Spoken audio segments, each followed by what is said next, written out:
Russian Foreign Minister has lamented that the European Union has been unwilling to develop a pragmatic, responsible and self-interest line in its relations with Russia. Lavrov made the comment during a meeting with members of the Association of European Businesses in Russia. The strategic review of relations with Russia that took place at a meeting of the European Union a week ago showed that there is still no willingness to develop relations that correspond to their own interests.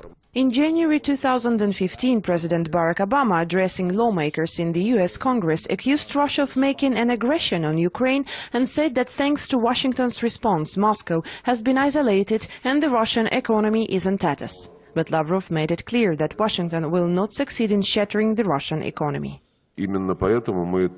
Attempts to resort to punishment didn't give and won't give results. As we were promised from Washington 2 years ago, it won't be possible to tear to pieces the Russian economy. Those who are familiar with this condition don't need to be convinced that Russia surely stands on defeat.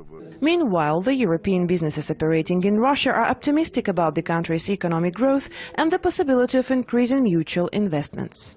Even though you've got all this sanctions stuff, you still have a very positive channel at the AEB. There are open channels with the Russian government.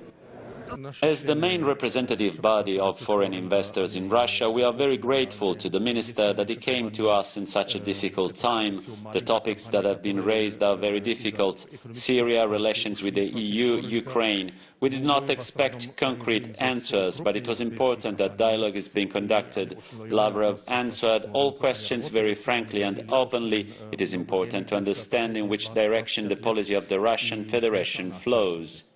More than 500 companies are working in Russia as part of the Association of European Business. The organization and its leaders say their main goal is to establish a reliable business link between the EU and Russia, despite sanctions from Western governments. Marina Kartunova, Press TV, Moscow.